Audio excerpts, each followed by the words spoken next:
Bem-vindos a mais um Divan de CNPJ, toda quarta-feira na sua plataforma preferida. Hoje eu tô com a Paloma Dannenberg aqui na minha frente, da Estúdio.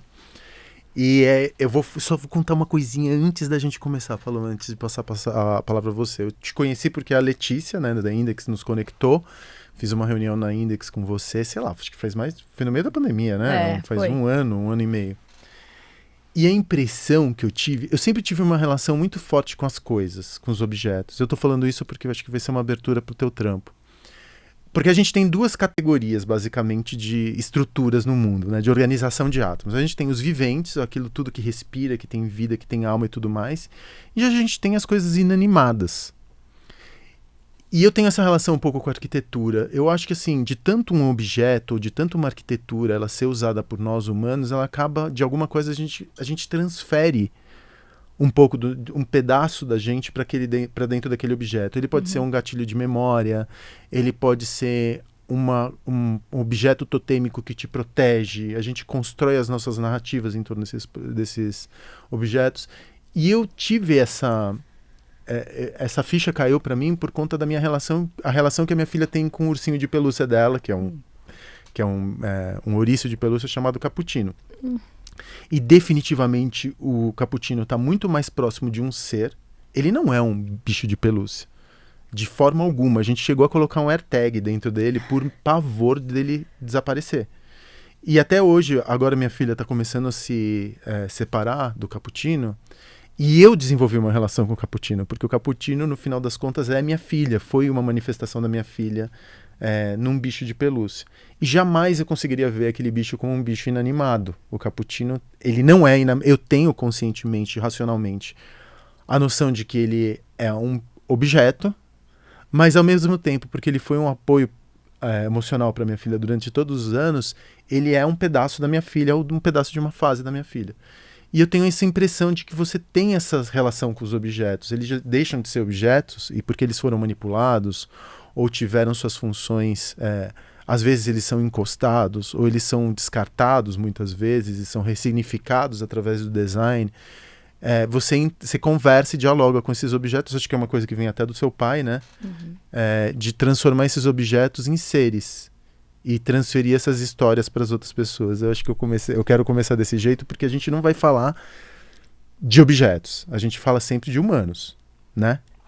E é muito bonita essa história de você ter começado com o trabalho do teu pai, ter visitado o trabalho do teu pai.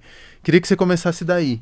Quando que você começou a ter contato com os objetos que, através do design, foram transformados em seres?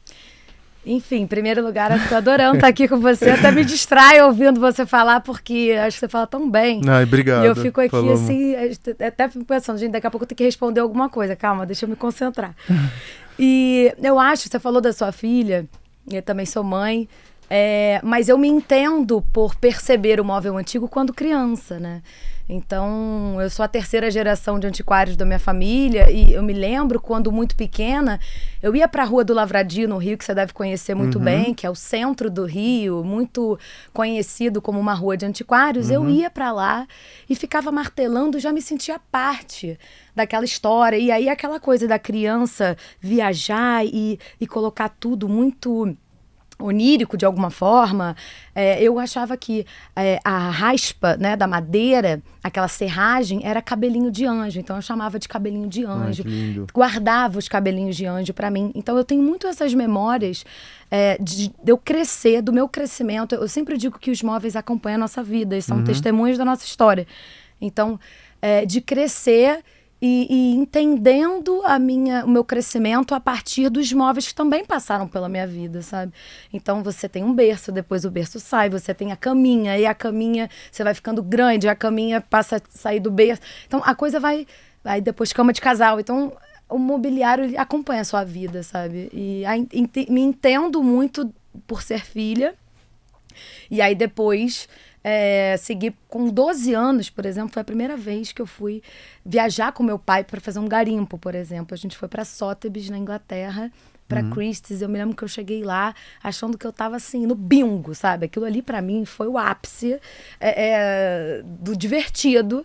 claro, imagina, o leiloeiro inglês, seríssimo. Meu pai falou, minha filha, deixa eu te contar, você faz tudo menos levantar essa mão. E claro que para uma criança, eu já comecei a coçar a testa, já queria dar um oi pro leiloeiro.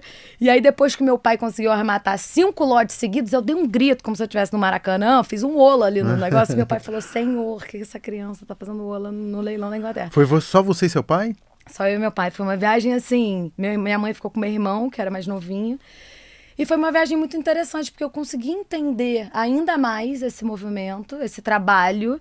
Eu me lembro que eu anotava no meu caderno quantos móveis meu pai tinha comprado, o que significava aquilo para o meu pai. E fui percebendo, sem muito entender. Eu me lembro que eu chegava na escola, sua filha deve passar por isso. Qual a profissão de seus pais? E eu falava, antiquário. Eu nem sabia direito o que era antiquário, eu só sabia que a minha mesa de jantar era quadrada e do nada virou redonda porque meu pai vendeu a quadrada. Então, pra mim, a profissão era uma casa mutante, entendeu? E eu fui entendendo ao longo do meu crescimento o que seria isso. Teu avô também? Meu avô era Arnaldo também. Arnaldo Dannenberg, filho, meu pai. Então, eu tive um avô antiquário, um pai antiquário, e o AD Studio, esse AD vem dessa referência aos meus antepassados, meus primeiros, né, segunda geração de antiquários, porque eu acho que a gente não pode falar do futuro, muito menos do presente, sem reverenciar o passado. Então, eu quis ter uma marca deles, uma digital deles, nesse novo projeto, entendeu? Que é engraçado, porque no inglês também pode ser depois, né? Depois de um período. É verdade, verdade. Não tinha pensado nisso. nisso. Então, Arnaldo Dannenberg, mas também tem um depois desse período, porque é interessante que... e essa é uma coisa muito interessante que você estava falando, porque os objetos também eles são feitos com uma determinada função, eles são construídos como ferramentas com uma determinada função, né? Para nossa operação como humanos, mas depois eles podem virar outras coisas. Eu tenho uma escada, que eu moro numa casa já faz 13 anos, e quando eu cheguei naquela casa tinha uma escada de madeira super bonita, daquelas escadas antigas, sabe? E eu não tive coragem de me descartar a escada e ela virou um cabideiro. Ai, que maravilhoso. Onde eu vou colocando as minhas roupas, né? O homem tem essa coisa de a roupa não tá suja o suficiente para ir para a máquina de lavar e nem limpa o suficiente para voltar para a gaveta. Então ele fica arejando ali. Arejando na escada, né? Eu descobri que era um comportamento comum aos homens. E aí eu usei essa minha escada como essa espécie desse cabideiro, ou esse... qual que é o nome daquele objeto que a gente usava? Mancebo. Mancebo, obrigado. Ou como um mancebo. E é uma coisa muito desse olhar teu, né? De olhar para um objeto que foi concebido para ter uma determinada função e de repente você você torce essa função e dá uma nova vida a ele, né? Eu não gosto muito, isso é talvez pela escola, né, de antiquariado familiar. Eu sou bem purista, assim, eu não vou nunca botar uma gaveta onde não tem numa mesa, a gente não faz marcenaria, a gente faz restauração.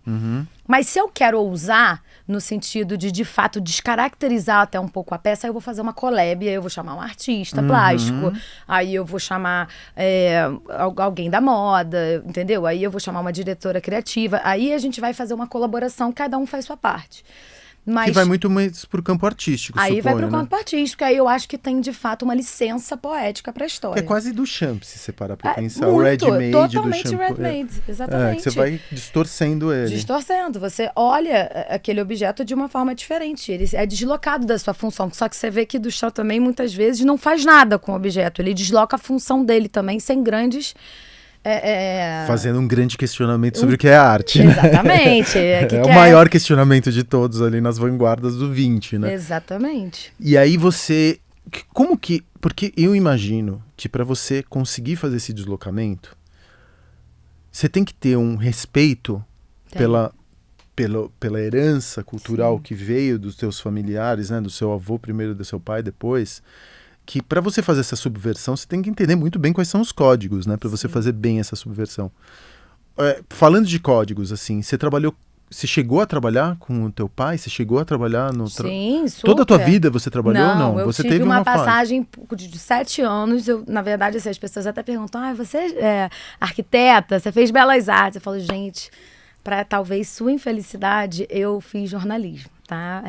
O que é muito importante também. O que me deu uma base de comunicação muito grande. E eu trabalhei 7 anos com produção de audiovisual. Então, eu trabalhei na Espanha com desenho animado, 3 anos. Trabalhei como dubladora, eu vim de uma escola de teatro também. Ela não estava querendo falar sobre a sua função como dubladora. Aí Você dublou o quê? Na verdade, eu trabalhei com dublagem quando eu morava na Espanha. Eu não ia chamar não, por mas respeito. Eu achei que você ia falar. Não ia fazer isso. Não, mas foi um período muito legal. Fiz uns documentários, uns desenhos animados dentro da produtora que eu trabalhava. Por causa dessa base de teatro que eu fiz quando era pequena, tablado, enfim, bem a escola de teatro do Rio de Janeiro, né, a minha cidade.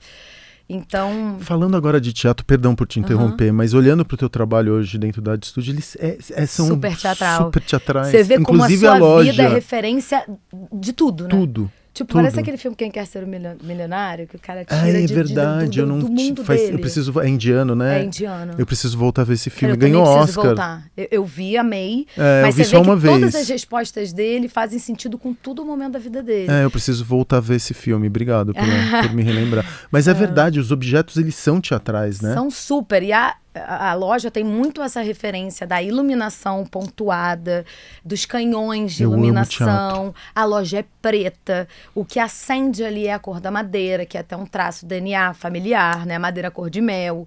Então, assim, e foi muito importante para mim ter essa base de comunicação, trabalhei em alguns canais de televisão no Brasil. Então, foi muito importante para mim. Trabalhei com música também. Então, porque isso me deu a base das minhas escolhas também estéticas para o AD Studio. Seja da loja, seja das colaborações que eu já fiz, seja do que eu acredito. Porque acho que no AD Studio, para mim, é uma caixinha que eu botei cultura pop, cultura punk, Red Maids do Chan. Eu acho que eu botei muitas artes plásticas ali dentro. Acho que tem muita coisa. E tem antiquariato também. Porque, como eu estava dizendo, realmente eu gosto de deslocar a função. Então, é a cadeirinha de criança que o seu filho cresceu e que ela vai para a mesa de centro, sabe? Que ela vai para a parede. Mas eu não inventei alguma coisa naquela cadeirinha. Eu gosto muito dessa palavra generosidade. É uma das palavras da minha vida. E eu acho que o meu olhar é generoso para a peça, sabe? Sim. Acho que ele não pode ser limitado. Eu acho que no final das contas... Eu gosto disso. Eu me vejo muito espelhado em você, eu me espelho muito em você porque eu também tenho essa relação com a arquitetura. Eu fico com um pouco de pudor de jogar as coisas fora, sabe? Numa reforma, aproveitar A gente tinha... Eu tenho essa impressão, pode ser errônea, de que se dedicava mais na construção das coisas antigamente. Porque elas eram feitas para durar muito tempo. Até porque a gente não tinha essa ênfase, essa capacidade industrial que a gente tem hoje, e nem a mão de obra tão quase escravizada que a gente tem hoje em alguns países orientais. Não existia obsolescência programada. Isso não existia. Então se dedicava muito labor para as coisas. Eu outro dia visitei um apartamento cuja porta de entrada tinha uns arabescos de metal na porta. Eu falei, isso aqui seria inconcebível. Eram camadas e mais camadas de estética, sabe? Então tinha uns arabescos de latão, daí vinha um vidro aramado e daí vinha um filigrama. Eu olhei para aquilo e falei assim, se uma pessoa não tem sensibilidade para isso, o que faz? Arranca a porta e joga fora. Né? Eu falei assim, putz, eu jamais... Eu até tiraria essa porta. Porque talvez essa porta, ela não... talvez o hall privativo não faça mais sentido nos dias de hoje. Sim. Mas eu aproveitaria isso como e você ia levar isso para algum lugar. Ia levar, não ia deixar ele embora. Eu entendo perfeitamente, porque eu gosto muito disso. Assim, por exemplo, no hall da minha entrada...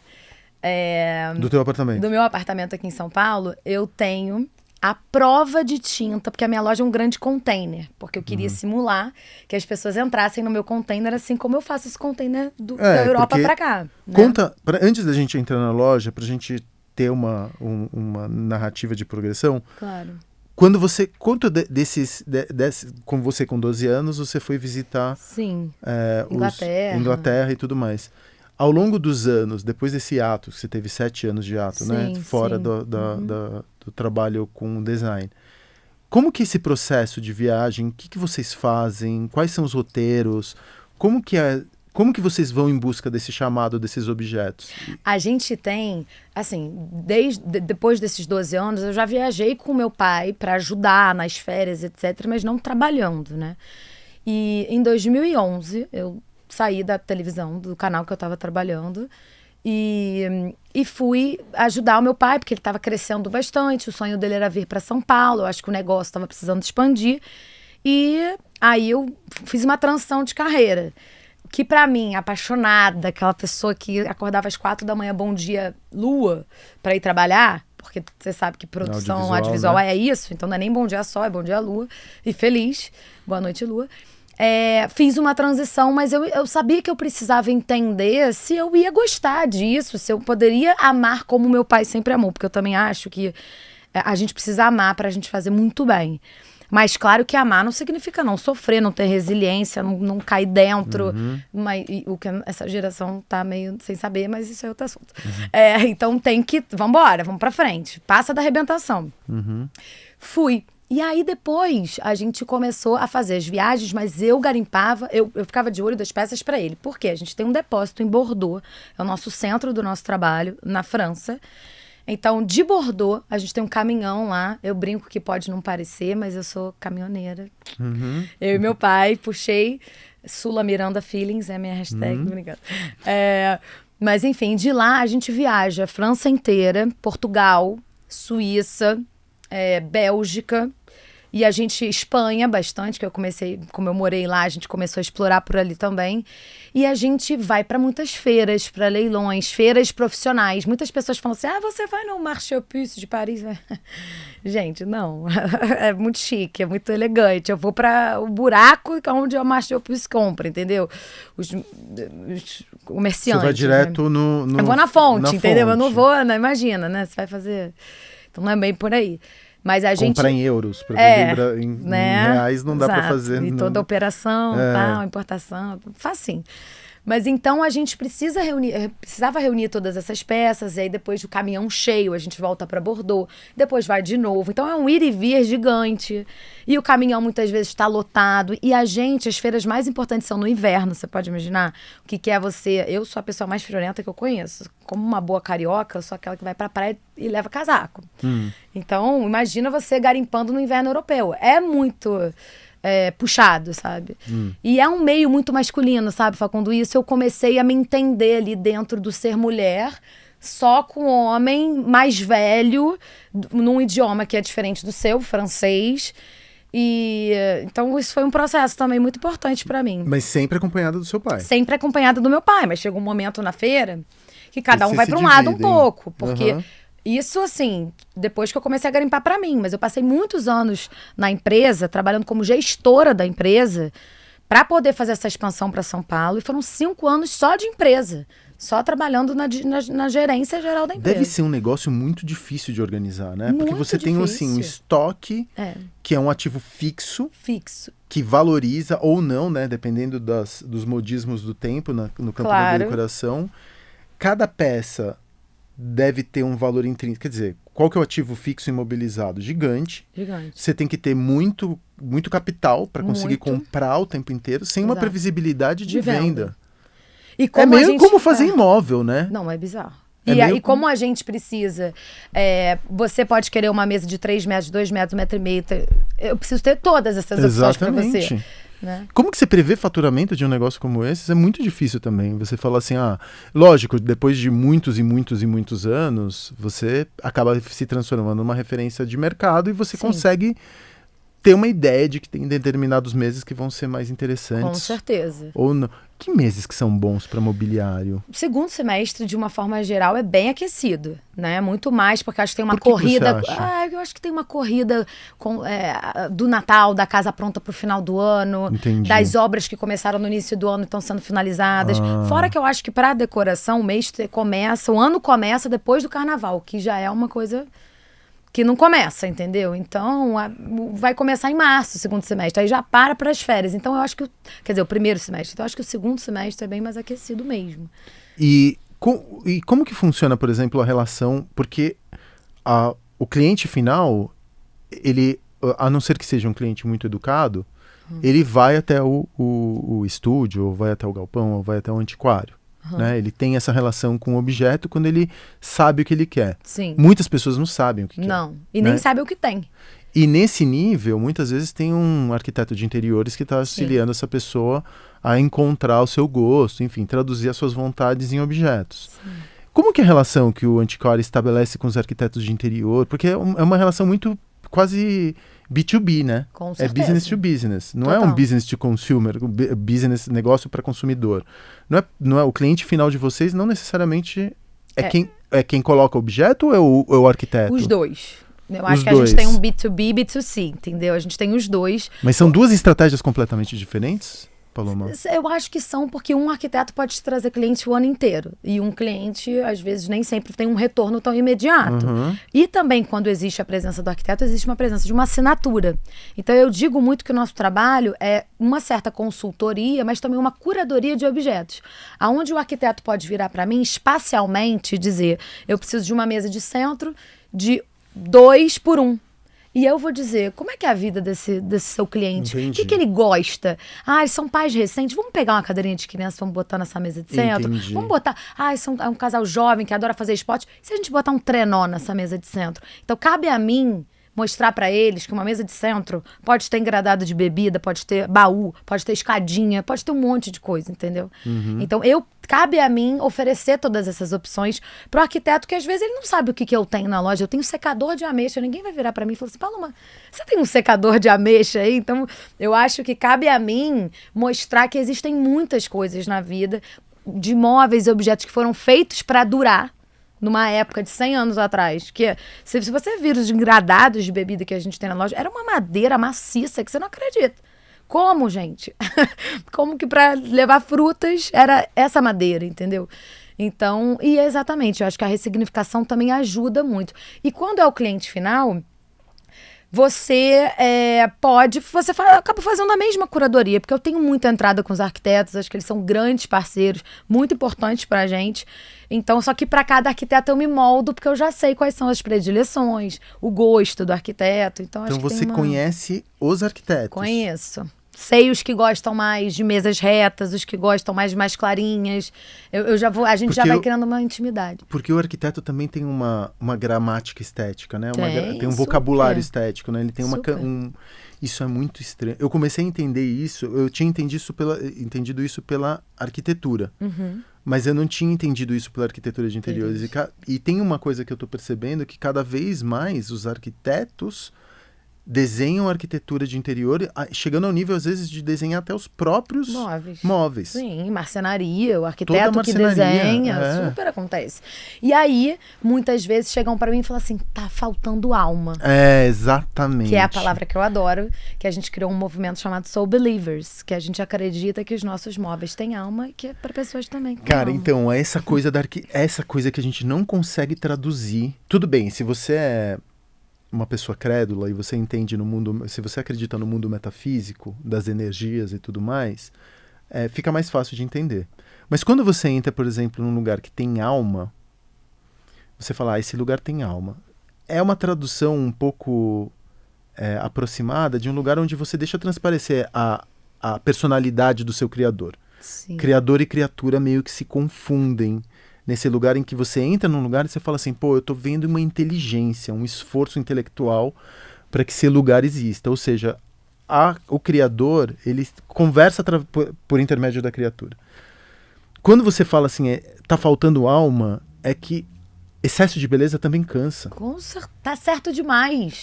Vamos errar aqui, vamos sujar. E aí o deslocamento do objeto, ele mostra inteligência. Total.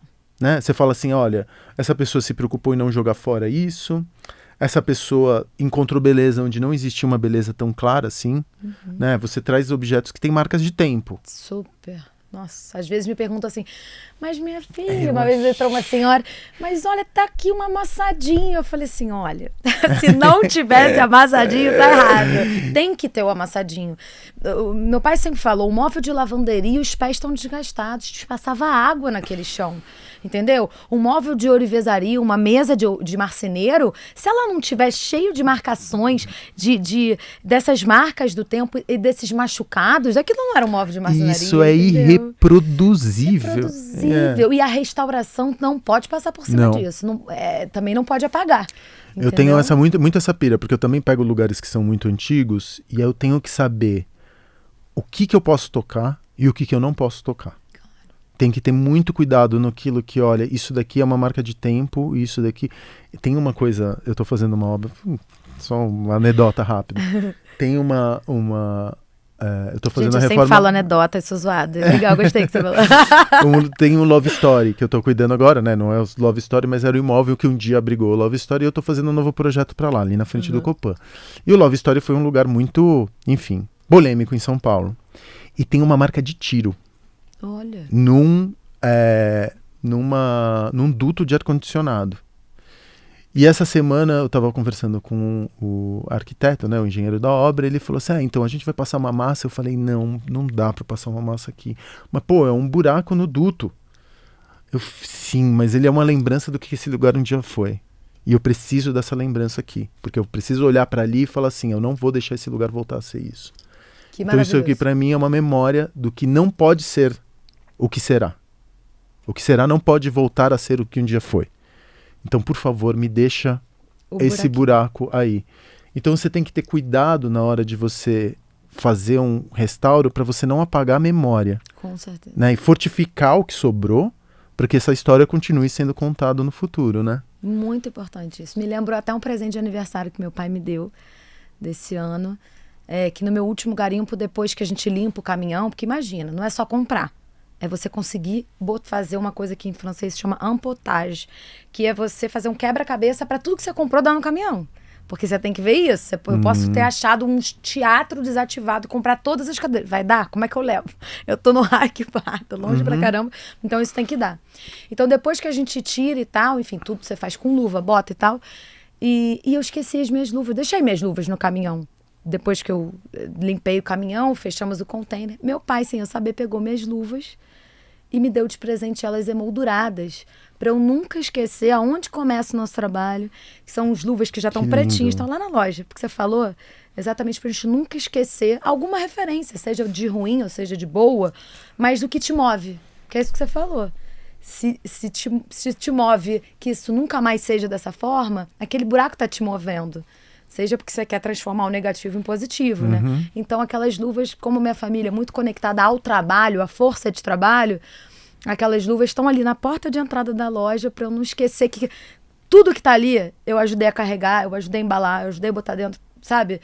Por isso que eu acho que, assim, quem trabalha comigo tem que saber que a gente tem que estar junto para todos os momentos, entendeu? Porque eu fui aquela que carregou a cômoda e a cômoda caiu no meu pé e eu quase... Quebrou o dedão. E é interessante porque eu me lembro que quando eu tinha, sei lá, quando eu tinha o Vegas, começo dos anos 2000, eu saía do Vegas às 6 ou 7 horas da manhã e ia pra Feira do Bexiga, que é quando chegavam os caminhões para vender para os comerciantes, para os antiquários ali da Feira do Bexiga aqui em São Paulo. Sim. E, cara, eu consegui comprar, assim, cadeira Sérgio Rodrigues do Auditório Elis Regina por R$100. Comprei 100 cadeiras por R$100 cada uma. Hoje em dia é impossível, né? Hoje em dia as pessoas sabem o valor das coisas, sabem do valor do design, sabem do valor da assinatura. Sim. Então esse trabalho também de antiquário, ele tá ficando cada vez mais difícil, né? Porque essa diferença entre comprar barato e vender pelo preço justo, ou vender por um preço, enfim, que vale a pena esse investimento, está diminuindo com relação ao tempo, né? O meu pai costuma dizer isso, eu adoro falar isso dele, porque a gente precisa ir muito longe também para fazer diferente, porque a nossa pegada não é modernista, brasileira, a gente só trabalha com móveis europeus. E a gente, de fato, precisa ir muito longe para achar coisas de qualidade, de verdade. A gente não vai num preço que justifique toda essa operação que não é fácil. Então realmente é difícil, mas eu acho, e acho que você concorda comigo, que o consumidor está mudando. O consumidor, ele quer entender a origem, o consumidor quer coisas de menor impacto, e eu acho que você restaurar é um resgate ao que já está disponível ao ambiente, é uma não produção a mais de cadeiras e mesas, etc. Então a gente restaura, a gente dá uma nova vida a peças que, como você disse, às vezes são abandonadas, são descartadas. Então a gente recupera isso. Isso é um trabalho de muita sustentabilidade também. Então eu acho que o consumidor, hoje em dia, ele tá preocupado também que impacto que ele tá comprando causa no ambiente, ele tá preocupado em ter a alma na casa dele, ter a história, ter a memória. Então, eu acho que isso tudo também facilita esses movimentos, entendeu? E eu acho que até essa sensibilidade está começando a chegar nas grandes cadeias, assim, porque você vai ver a IKEA tem agora um mercado de usados, né? Para você, enfim, construir um marketplace onde você não descarta, mas retroalimentar um móvel da IKEA pode voltar para o sistema IKEA porque, enfim, você consegue... É bom para a marca, porque mostra que a marca não é tão descartável assim quanto um dia foi. Sim. E é bom também para o mercado, porque uma decisão... É engraçado, né? Você vai pensar agora na decisão do mobiliário... Normalmente é uma decisão que tem que ser muito ponderada, né? E por muito tempo a Ad Studio ela não teve uma loja, agora que ela tem uma loja, né? Não, a gente teve. Mas vocês tinham uma seção dentro do antiquário? A gente teve uma seção dentro do antiquário, mas em 2018 a gente teve no Shopping Leblon, no Rio de Janeiro. No Rio de Janeiro, é Isso. verdade, é que eu não tava... Isso, enfim, não, mas você tem razão. Às vezes eu me esqueço que vocês são carioca. Esse sotaque não me deixa mentir. Mas a gente teve por 4 anos no Shopping Leblon e foi muito louco, assim, porque você mais do que... Existe ainda? Não, acabou de fechar por conta da transição pra cá. Mas você mais do que ninguém sabe que empreender é pular. Pula! Depois você vê o que tem embaixo, mas pula. Então, assim, eu nunca vou me esquecer o dia que eu virei pro meu pai e falei, pai, você já tá em São Paulo, a gente tinha o meu pai teve por 25 anos uma loja ali no edifício Chopin, ao lado do Copacabana Palace, um edifício super tradicional no Rio de Janeiro. E ele Narcisa mora lá. Narcisa mora lá, nossa querida, que é muito amiga da família, muito querida mesmo. Então, assim, teve uma hora que o desejo dele já era encerrar as atividades no Rio, ele já estava em São Paulo há muito tempo, e eu virei para ele e falei assim, o AD Studio, eu já estava fazendo essa brincadeira de AD Studio ali, ensaio e erro, exatamente ali como uma exceção dentro do antiquário, e eu tive uma oportunidade, assim, de chegar e apresentar para o Shopping Leblon, isso eu fiz meio que na encolha, um projeto que eu queria fazer uma pop-up. E aí, quando eu consegui, eu virei pro meu pai e falei assim, olha, é o seguinte, eu tenho 3 meses de loja no Shopping Leblon, eu queria fazer o AD Studio lá. E aí, com isso, a gente fecha o Chopin, sua história de 25 anos, já que você tá em São Paulo, e vamos ver o que acontece. No primeiro momento, ele falou, como assim? Vou fechar 25 anos de história por 3 meses, né? Mas 3 meses viraram 4 anos. Eu acho que se a gente não arrisca... E acho que a gente só tá aqui hoje por conta desse trabalho que a gente fez, que foi realmente... Fizemos história ali mesmo, de todas as formas, eu acho. O AD Studio, o teu pai é teu sócio no AD Studio? Não? Ele é meu sócio. Então meu pai e minha mãe. Eles vêm como uma continuidade. Empresa, eles vêm como uma outra marca do grupo, uma marca que tem um apelo mais contemporâneo, um olhar contemporâneo que eu gosto de dizer, porque são móveis antigos do final do século XIX, início do XX, e um garimpo complementar, entendeu? O meu móvel, ele é mais campesino, ele vem mais do campo, ele é mais rústico, ele é de ofício, mesa de ourives, e o meu pai é mais citadino. Deixa eu entender uma coisa, quando você fala de campesino, citadino, são móveis mais funcionais e tudo mais. É muito inteligente isso, Paloma, porque se você for pensar como da perspectiva do comprador, são móveis cujo delta de preço são maiores. Quer dizer, o que eu quero dizer com isso?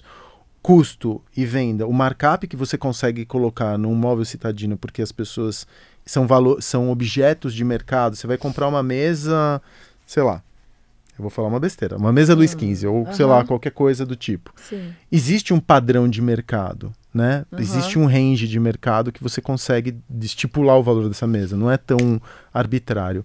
Agora, quando você pega, por exemplo, sei lá, um apagador, e transforma esse apagador num outro objeto, o valor dele inicial para o valor que você consegue vender aqui é muito maior, porque você está empregando arte. Sim.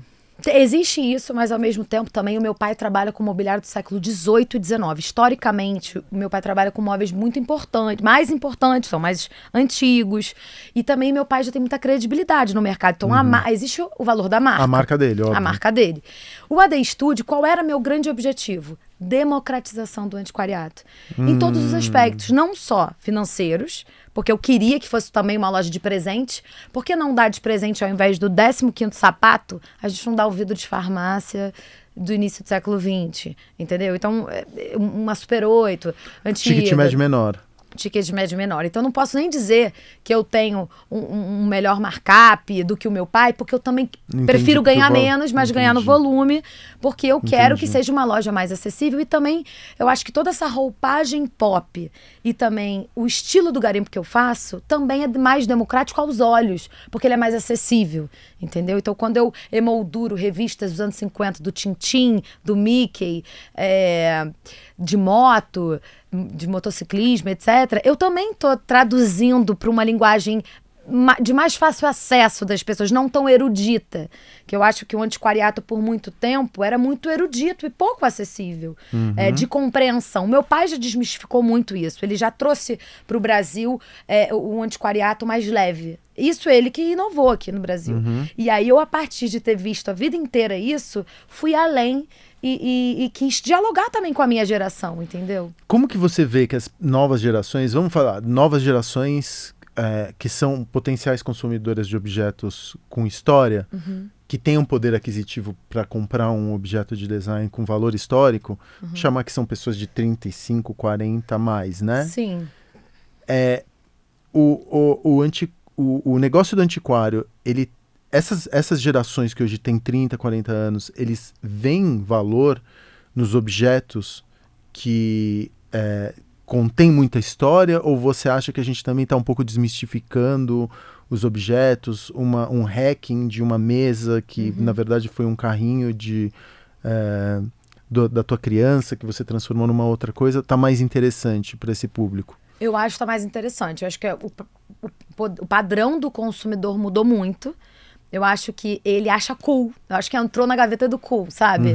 Então, assim, ele quer uma peça com história, mas é porque o jeito que eu também, tipo assim, pego um engradado de bebida com aquelas inscrições originais e coloco vinil, eu tô falando da linguagem dele, sabe? Eu tô mostrando que, caramba, o cara que é colecionador de vinil, gosta de música, por que ele não pode botar bonitinho, organizadinho? E o mesmo engradado, você pode colocar manta, você pode colocar lenha na sua lareira, ou seja, essa versatilidade da vida cotidiana caber dentro daquela história.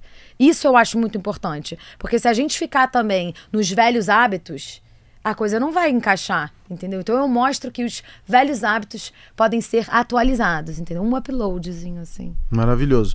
E aí deixa eu te perguntar uma coisa, Paloma. Quando você vai fazer a curadoria desses objetos, né? Porque você está ressignificando eles, talvez o valor histórico, a necessidade de comprar um objeto que tenha um determinado período histórico determinado, que venha de uma determinada procedência como a Europa, ou o que quer que seja, já não seja tão mais importante. O que é importante é o deslocamento. Sim, esse também. deslocamento é o central da história, né? O fato de você olhar e falar, caraca, eu nunca tinha parado para perceber que esse engradado pode ser usado para colocar um vinil. Esse deslocamento no significado ou na função primeira desse objeto é que é o lance da inteligência que você vê no objeto. Isso você pode comprar no Brasil. Você faz curadoria ainda no Brasil? Não, meu pai nunca fez. Assim, fez no início, né, da pesquisa dele, móvel... Enfim. Não, eu tô falando pra Art Studio. Então, não, porque eu acho que a gente lá fora já tem todo um... a gente já plantou a nossa bandeira, a gente já tem... Hoje a gente tem... a gente abriu uma frente na Holanda, hoje a gente abriu uma frente no País Basco, a gente tem um depósito no País Basco também. Então, acho que a gente já tem como se fosse assim. Toda essa rede está já tem uma rede ali. E também o seguinte... As pessoas ficam muito impressionadas como o móvel tem a madeira clara. E não é qualquer madeira que vira uma madeira clara. Então a gente trabalha muito com pinho de riga, com faia. São madeiras leves esteticamente. Então, a gente também não gera essa coisa contemporânea. Não dá pra fazer isso com jacarandá. Entendi. Entendeu? Não dá pra fazer isso com algumas madeiras brasileiras. Então, eu acho que a gente também não foi pra lá à toa. A gente foi buscar alguma coisa que a gente... E é aquilo, né? Você não vai vender a Havaiana no Brasil. Você vai vender na China.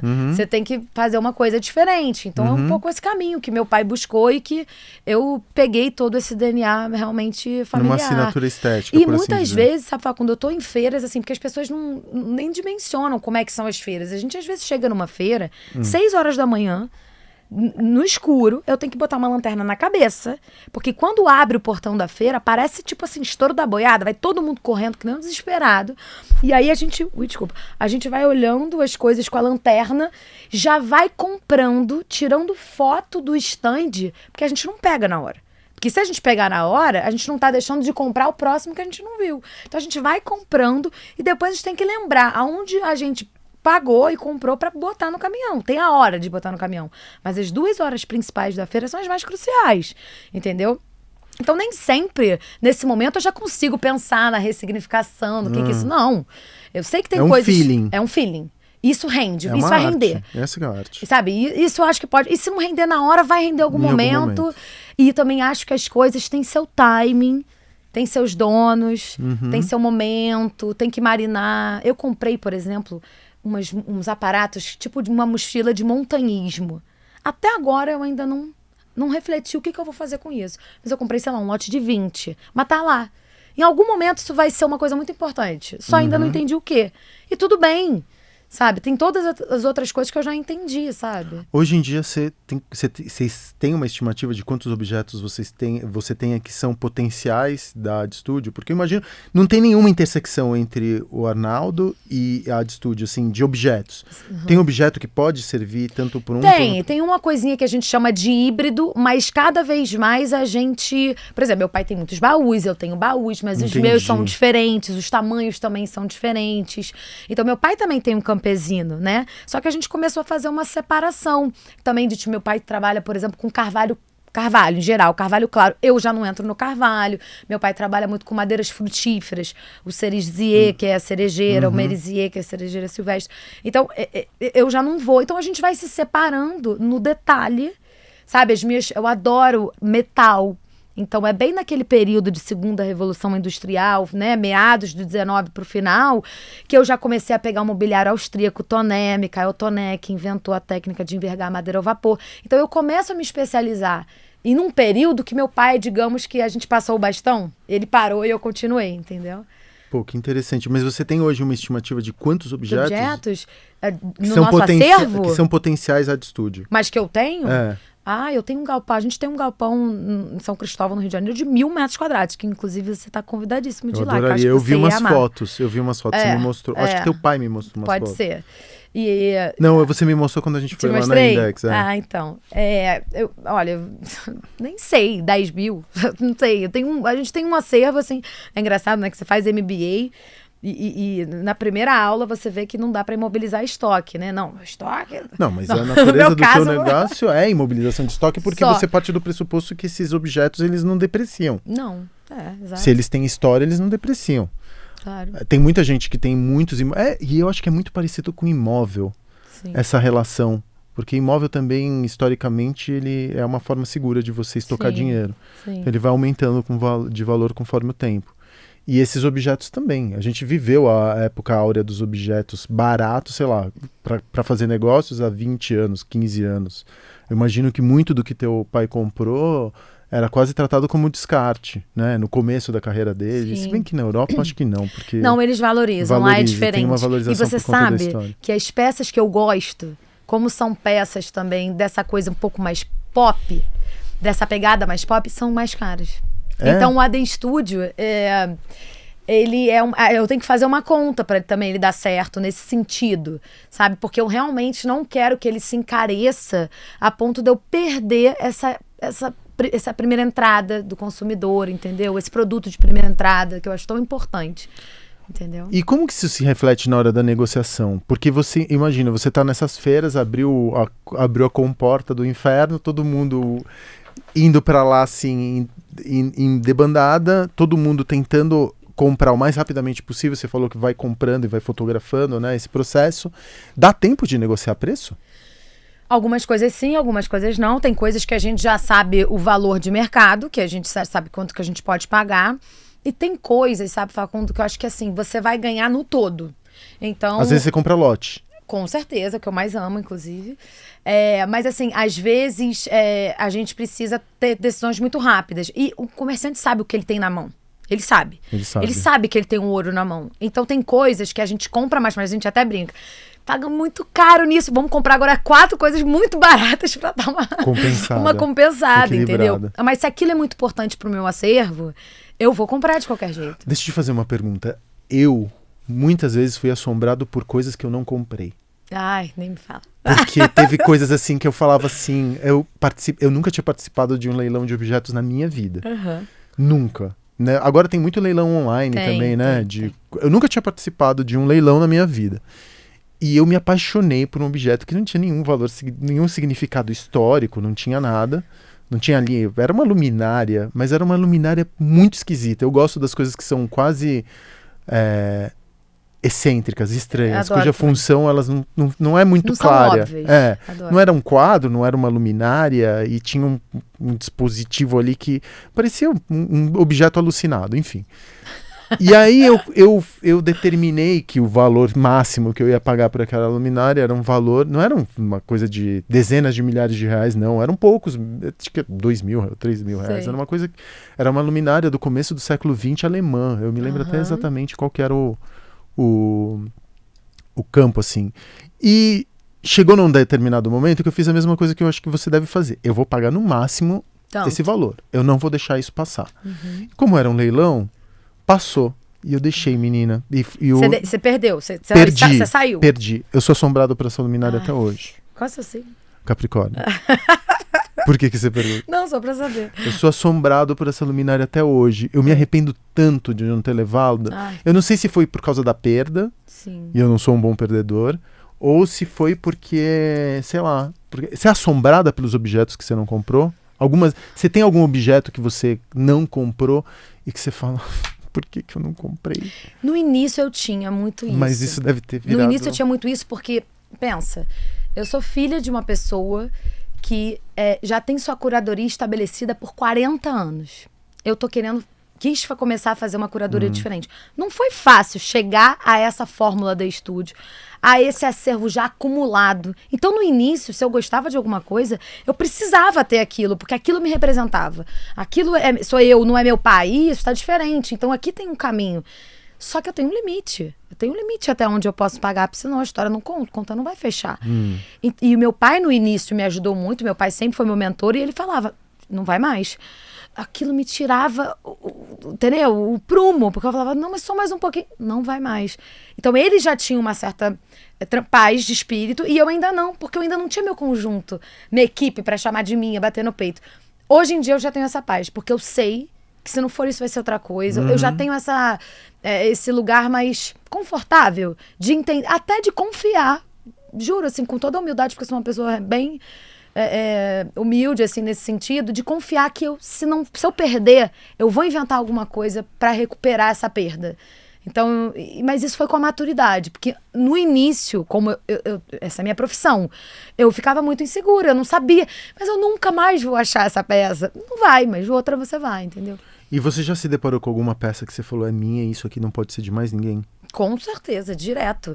E no início, imagina, eu devia ter meus 20 e poucos anos, não tinha da estúdio, nas minhas férias, viajando com meu pai para fazer o wishlist dele e ajudar ele a achar. E às vezes eu gostava de alguma coisa, eu já morava sozinha nessa época, eu gostava de alguma coisa, ele falava, não quero isso, aí eu comecei a comprar para mim. A primeira compra que eu considero a da estúdio, nem existia da estúdio ainda, que eram copos dos anos 60, lindos, de uma marca chamada Pampril, que é uma marca francesa de sucos. E eu amei aquilo e foram os copos que a gente sempre serviu água na AD Studio, que pra mim aquele era o símbolo de um AD Studio que eu nem sabia que ainda ia chegar. E por que aqueles copos, o que eles tinham de especial? Eles tinham um rótulo publicitário muito incrível que deu origem à minha pesquisa. Comerciais. Copos comerciais. Entendi. Tipo assim, Nescau, entendeu? Entendi. E que aquilo, assim, eram laranjas com amarelo, verde, umas cores bem quentes, assim. E aquilo me chamou muito a atenção e me despertou para anos depois entender que eu tinha uma pesquisa ali da publicidade francesa. Então eu comecei a garimpar cartazes dos anos 50, 60, chapéus publicitários. Eu garimpei uma vez um lote de chapéus que no Tour de France os ciclistas usavam e também o público botavam um chapéuzinho com um símbolo do lado, com a logo do patrocinador, etc. E eu fiz quadros disso. Então, você vê, né, que tudo na vida, uma coisa que estava lá atrás para mim, anos depois virou uma coleção publicitária também. O que você tem na sua casa, você em nenhum momento tirou. Você já vendeu coisa como você Com faz? certeza, gente. Você Na já pandemia, assim, imagina, todos os restauradores, ninguém podia pegar transporte público, entendeu? A gente tem muito cuidado com a nossa equipe, eles ficaram em casa. Às vezes eles restauravam até uma outra coisa de casa. Foram momentos super difíceis. E a gente tinha boleto, né? O boleto não parou de chegar? Não, né? Porque pra gente também não. Então, às vezes os clientes... Tem um banquinho... Gente, a minha casa... Eu comecei a vender. Agora, claro, tem umas 4 coisas ali que eu não vendo de jeito nenhum. Qual é a coisa que você não vende nem pensar? Nem assim, qual que é o objeto que você fala? Eu venderia só se eu tivesse, tipo, a ponto de atrasar o boleto da escola de casa. Meu Deus do céu. Eu tenho uma poltrona na minha casa de madeira, que eu tenho uma paixão por ela, que o AD Studio também não existia. Eu vi ela em Portugal, na casa de um comerciante, no estabelecimento comerciante. Eu olhei pra ela estava toda pintada de azul.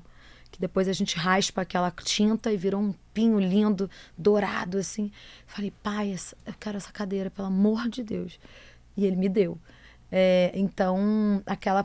É uma cadeira ou uma poltrona? É uma poltrona, desculpa. Falei cadeira, é uma poltrona. Eu vou te mostrar a foto depois. Eu quero ver depois. Nossa, não vendo de jeito nenhum. Tenho muito carinho por ela. E também já aconteceu uma coisa, olha que engraçado. Não é tanto de comprar, mas essa coisa da memória. Eu me lembro quando eu era pequena, eu tinha uma coleção de cassetes da Disney, com as histórias e tal. Tinha disquinhos. Disquinhos e fita cassete mesmo. E eu amava aquelas histórias. Não, se perdeu aquilo na minha vida. Não guardei. E aí, num leilão no Brasil, eu vi essas cassetes. Comprei. E aí eu fiz um acrílico lindo com essas cassetes, tá lá na minha sala também. Então tem coisas que eu acho que a gente revisita também, nossas, sabe?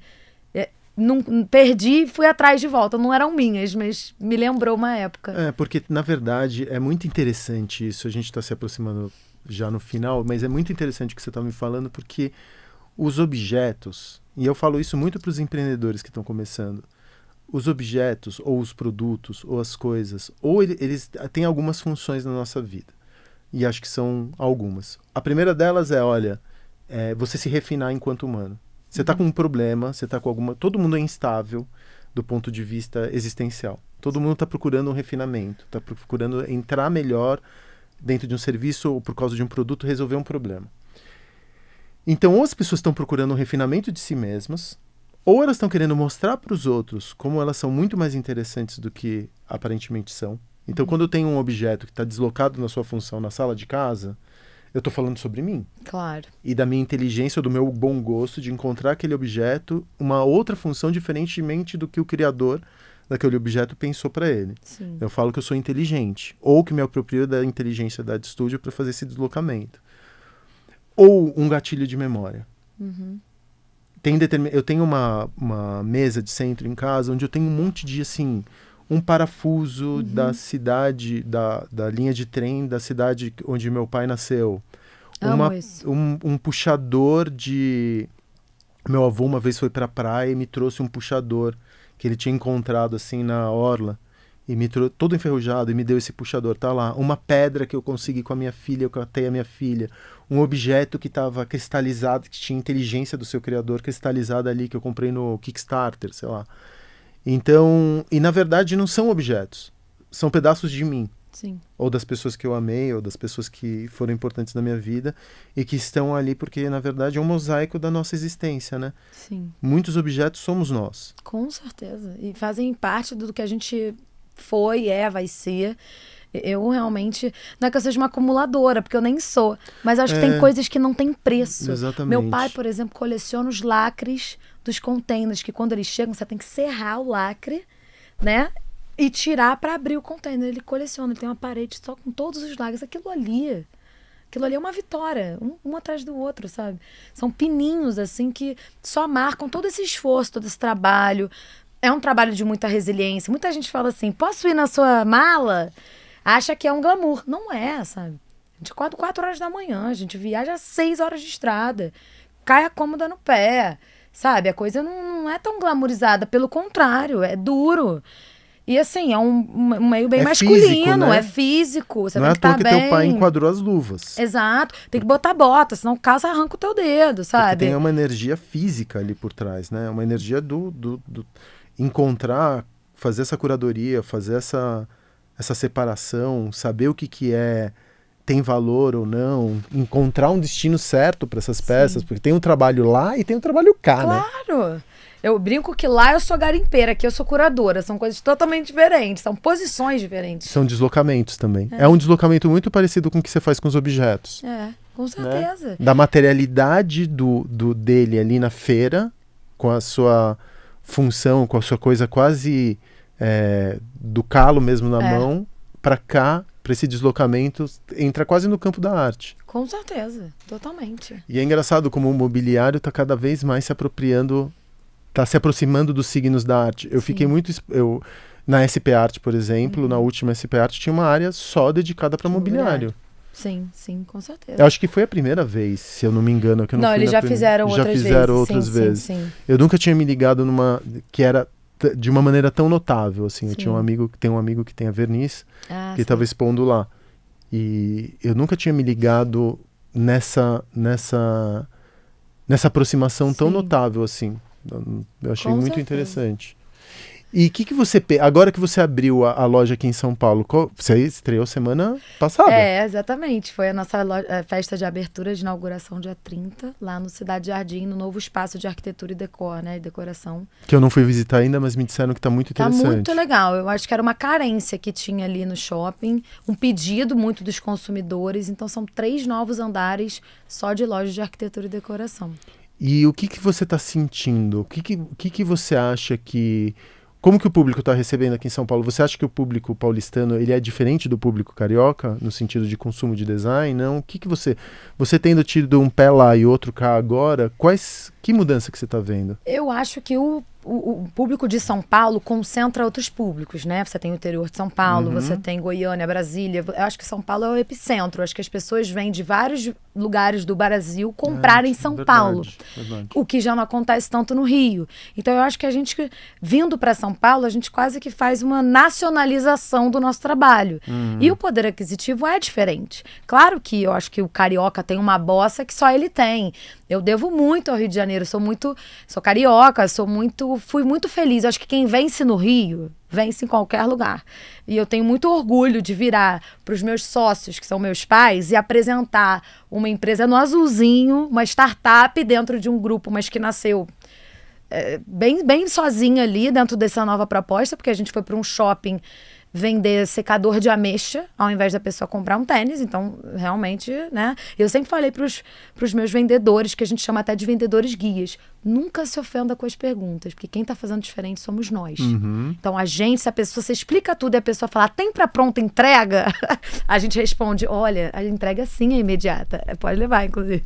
Então, nós não existe pergunta indiscreta, né? Então, pouco inteligente, isso não existe. Até porque vocês estão educando o mercado, exatamente, né? Porque sem pretensão, mas existe uma educação. Essa ideia do deslocamento, da função para a estetização desse objeto, já deslocado da sua função primeira, é uma ideia relativamente recente. Quer dizer, tá na arte ali na vanguarda do século XX, mas você percebia que algumas pessoas conseguiam fazer isso dentro de uma classe média com mais acesso à informação, à história da arte, design? Acho que não. Acho que realmente, assim, no dia a dia, uma coisa é você objetificar, iconizar um objeto e dizer que aquilo é uma arte. Isso sim, você já vê há muito tempo. A arte contemporânea está aí para mostrar isso.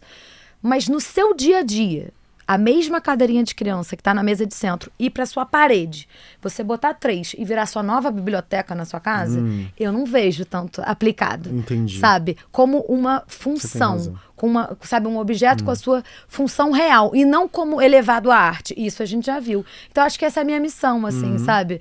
Da gente democratizar, da gente desmistificar, sabe? Dá para fazer de uma forma simples também. Então, essa é meu lema, minha missão. E tem muita gente que chega pra você e fala, Paloma, tem o bercinho da minha filha que eu não quero jogar fora, o que eu faço com isso? Isso tem, achei que você ia perguntar outra coisa. Que eu brinco, que eu podia fazer collab com a funerária, que eu fico sabendo todos os avós, os parentes próximos que morrem, porque me oferecem muito as coisas, entendeu? Paloma, você não quer comprar cadeira? Me oferecem também. Me oferecem muito, eu falo, gente, eu não tenho mais como absorver, eu preciso vender agora. Mas eu acho muito legal, você perguntou. Sim, eu tenho uma troca muito grande com as pessoas, eu tenho muito interesse em ampliar o olhar das pessoas, independente se é com o meu acervo ou não. Então, de vez em quando eu gravo vídeos também, dando opções de mesas de centro. Eu tenho uma sequência que eu gosto muito, que é o seguinte: objetos inusitados usados de formas comuns. Então, sabe um ser livre, apoiador de livros? Uhum. Um clássico meu é pegar 2 ferros de passar a frio e botar nos livros. Eu adoro aquilo. Então, assim, é um objeto inusitado, mas usado de uma forma comum, entendeu? E sem ser essa coisa até um pouco arte, nesse lugar da arte. Eu acho que não, eu quero que seja do dia a dia, sabe? Entendi. Então, eu gosto de deixar mais humano mesmo, mais terreno. E não tão, sabe? Tão artsy. Tão artsy. Paloma, que papo delicioso, menina. Eu acho que eu poderia ficar aqui pelo resto do meu dia. Juro, tá delicioso. Porém, chegamos à nossa hora. E eu quase que, para respeitar o teu tempo e também respeitar quem tá nos ouvindo, assim, acho que eu tenho muita fascinação pelo teu trampo. Poxa, da primeira vez feliz. Que a gente foi se encontrar, Sim. que é a Letícia, obrigado Letícia Veloso da Index Sim, por ter nos Lelê. apresentado. Da primeira vez que eu fui encontrar você e vi o teu trampo, eu já saí de lá falando, nossa, que interessante alguém fazer. Primeiro, não tem nada que fale mais com o espírito do tempo do que a da estúdio, no sentido da decoração.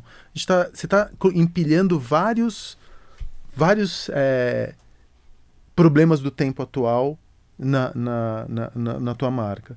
É uma mulher que é empreendedora, ela vem com um legado muito pesado, de uma herança muito pesada, e ela consegue transformar isso numa continuidade até do negócio da família, né? De um spin-off, como você falou, uma startup, mas de um novo deslocamento. Nem vou falar de sustentabilidade, né? Porque isso seria chover no molhado, mas é muito, muito interessante. E essa coisa de você olhar para os objetos e ver neles a manifestação da inteligência da sua criadora, que eu acho que traz alma. Quando a gente fala alma para as coisas, eu acho que quem compra da estúdio compra um pedaço da alma, tanto da Paloma quanto dos Arnaldos. Com certeza. Leva para lá essa história, um pouco da tua história familiar e um pouco dessa do nosso encantamento. Do encantamento. Eu acho que a minha família é uma família que trabalha com muita emoção, assim, muita vontade. Com um olhar encantado. Com olhar encantado. Esse olhar calejado, que vê beleza onde já não existe, onde a beleza não é tão óbvia. Porque Nossa, você... eu falo super isso, inclusive. Eu falo exatamente essa frase. Jura? Juro. Então, porque eu acho que é uma coisa que eu aprendi, inclusive, fazendo história da arte. E vivendo em São Paulo. Porque São Paulo não é uma cidade de beleza óbvia. Sim. Você precisa ter um olhar muito treinado para beleza, para entender que você, para entender o belo, ele não precisa ser necessariamente ordenado, simétrico, organizadinho. Tem beleza no caos, tem beleza na passagem do tempo. Super. E as histórias que os objetos contam e que a gente conta através dos objetos é que no final das contas importam, né? Porque é tudo sobre nós humanos. Com certeza. E eu queria só fazer um adendo, que eu conheço o seu trabalho já há muitos anos. E eu sempre me identifiquei com o que você faz, porque eu sempre vi um respeito na sobrevida que você dá também aos locais que você também propõe novas histórias, mas eu sempre vi essa linha do tempo no seu trabalho. Então eu sempre pensei, gente, ele entende o que eu também percebo, sabe? Então eu tô muito feliz de estar aqui com você depois de tantos anos te acompanhando. Ter essa conversa é um prazer imenso. Obrigado. Obrigada Isso. A gente nunca restaura as coisas. Eu tenho essa impressão de que o restauro não adianta tentar trazer para o tempo primeiro em que aquilo foi concebido, né? O restauro, o que restaura a coisa é o uso. É verdade. Né? O que a gente usar de novo alguma coisa está emprestando de novo vida e função para aquele objeto. Sim. Esse é o maior restauro que a gente pode dar. Não é pintando de volta que você vai restaurar o tempo. O tempo não se restaura nunca. Com certeza.